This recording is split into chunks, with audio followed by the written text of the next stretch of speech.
You know that specific feeling? It's almost a physical sensation when you wake up, scroll through your phone, and you swear you have seen the exact same headline before. Yeah. And I don't mean you saw it a week ago. I mean you feel like you've been seeing it on a loop for, what, 10 years? It is the glitch in the simulation feeling, the Groundhog Day effect. Exactly. But we aren't talking about the fun version where Bill Murray learns jazz piano. No, this is about a news cycle that just churns and churns without ever actually resolving the core issue.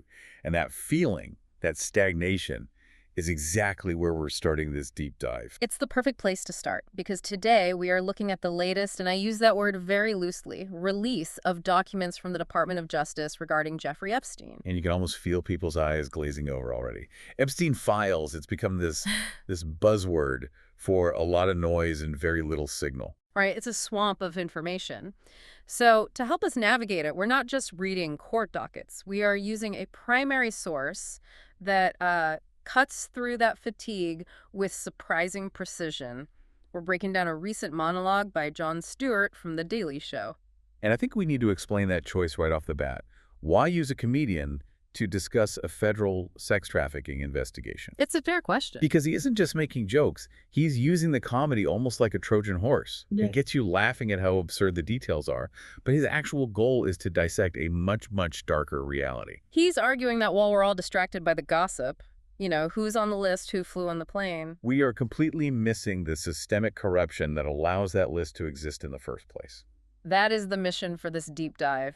We aren't here to just rattle off names for shock value. We want to unpack Stewart's central thesis about what he calls the real sanctuary city. It's a fascinating and honestly a pretty chilling reframing of how the American justice system works. It really is. And to get his argument, you have to see the context he sets. He paints this picture.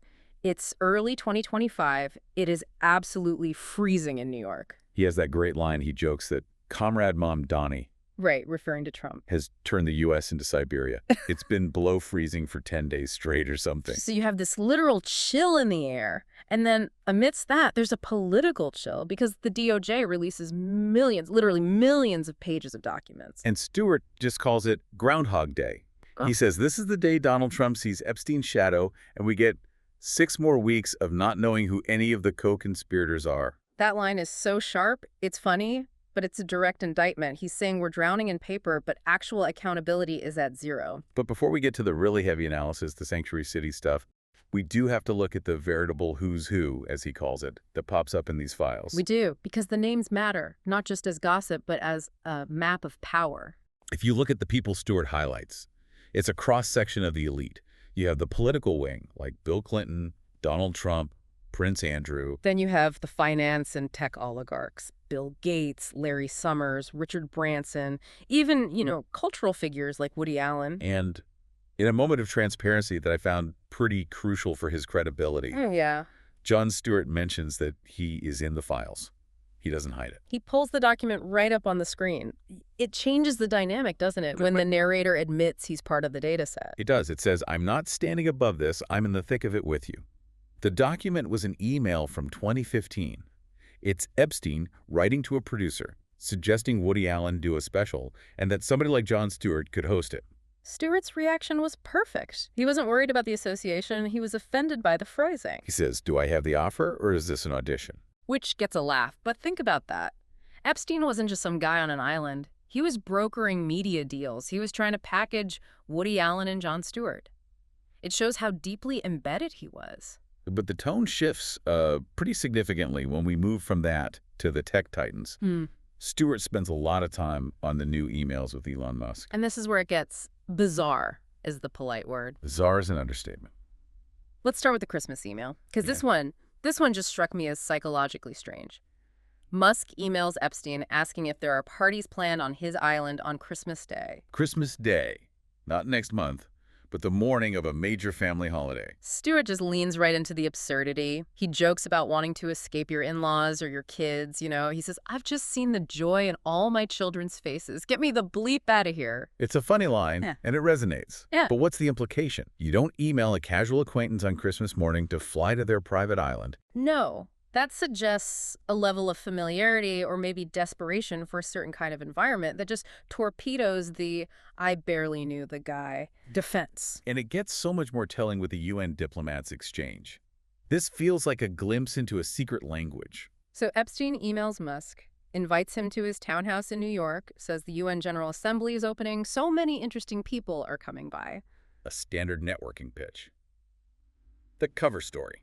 But Musk's response is Musk. He writes back that he's too busy to fly to New York just to see UN diplomats do nothing. He calls it an unwise use of time. And that's the crucial moment. Musk is rejecting the pretense. He's saying, I don't care about the cover story. That's boring. Which forces Epstein to drop the code. Completely. He replies, and we're quoting the source here, asking if Musk thinks he's retarded. Then he clarifies immediately, there is no one over 25 and all very cute. And there it is. That's the smoking gun of that conversation. Huh? The veil just drops. He's explicitly saying, this isn't about diplomats, this is about young women. He is selling the product. Now, we have to state, Musk has publicly defended himself. He claims he never went.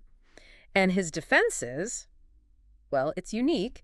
He said if he wanted to party with young women, it would be trivial for him to do so without a creepy loser like Epstein. Which is such a strange flex. Yeah. It's basically arguing competence in debauchery instead of morality. Like, I can do this bad thing on my own, thank you. But Stewart uses that exact defense to set up this analogy that I think explains the whole Epstein dynamic better than anything, the skiing analogy. Oh, this is the intellectual highlight of the whole monologue. He says you might have a friend where you don't share a sense of humor, but you share an interest, like skiing. But then he asks, why would I go to the bathroom with you to go skiing? Let's break that down because it moves fast.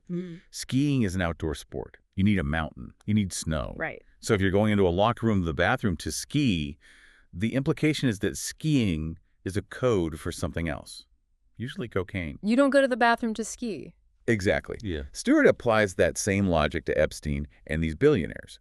He's dismantling the whole idea that these powerful men were hanging out with Epstein for his sparkling conversation or his financial advice. Or his connections to UN diplomats. Right. The shared interest was the illicit activity. That was the bond. You endure the creepy loser because he has the keys to the bathroom. That framing just makes all the I didn't know defenses so much harder to swallow. It suggests the creakiness wasn't a bug, it was the feature. And speaking of defenses that don't hold up, we have to talk about Howard Lutnick. This is a really significant pivot because unlike Epstein, who's dead, or Musk, who's a private citizen, Howard Lutnick is the Secretary of Commerce. A current high-level government official. So the story Lutnick has told for years, his official version, is he met Epstein once, back in 2005. He went to the house, saw a massage table, asked about it. And Epstein made a crude comment about the right kind of massage. Stewart is very explicit. He calls it a dick massage. Yes. And Lutnick's story is that he was so appalled, so morally offended, that he ran the 6 steps back to his own house. They were neighbors. And said he would never be in a room with that man again. It's the classic moral outrage shield. I saw something bad and I ran away. It makes him the hero. The man with standards. But the files determined that was a lie. This is where the hard data just demolishes the narrative. The phone logs in the new documents show Lutnick tried to meet or call Epstein several times after that 2005 incident. So he wasn't running away in horror? No. If anything, he was circling back. Yeah. Stewart's reenactment is hilarious. He imagines Lutnick on Epstein's stoop yelling, I'm disgusted and appalled. Also, I have tremendous amount of tension in my trapezius muscle. Please let me in. It's funny, but it's also deeply cynical, isn't it? We have a sitting cabinet member who seems to have lied about his relationship with a sex trafficker. It points to the bigger pattern. You have powerful figures, Trump, Clinton, Lutnick acting shocked in public. But the private records show a continued desire to access whatever Epstein was offering. They want the public virtue, but the private vice. Stewart has that line about Bill Clinton having his cake and ogling it, too. It's a heavy hit. And don't forget the dig at Bill Gates, with the rumors of him getting a medical issue from a Russian escort. And he brings back Clippy, the Microsoft paperclip. It looks like you're trying to clear up a rash. Not now, Clippy. It's a great gag. But okay, let's zoom out. We have the names, the hypocrisy, the weird emails. If the deep dives stop there, it's just gossip. Right. But Stewart pivots, and this is the part that, for me, hit the hardest. He stops the jokes and asks, what does all this amount to? That's the key question. We have millions of documents, photos, flight logs, victim testimony, and Stewart's observation is stark. No one knew he was being prosecuted. He says the Department of Justice is running interference. That is a heavy accusation. It is. But look at the evidence he cites. Trump's lawyer declares the review over.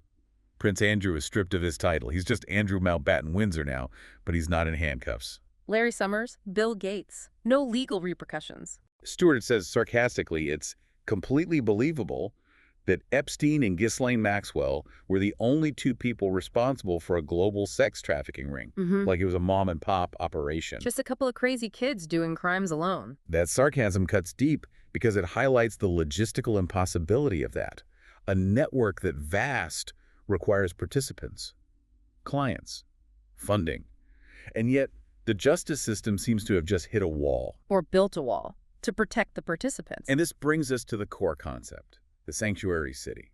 Now, we should probably define this because when you hear that term in politics, it means something very specific about immigration. Right. It's about a city limiting its cooperation with federal immigration enforcement. It's a hot-button issue. Republicans like Lindsey Graham are always railing against them. Stewart actually plays a clip of Graham saying no one is above the law and sanctuary city policies have to end. Which is the perfect setup for the twist. Stewart says he agrees with Graham, but not how Graham means it. He argues that after watching the powerful skirt accountability, it's clear there is a sanctuary city in this country. But it's not for immigrants. No. Stewart says the real sanctuary city is a conceptual place.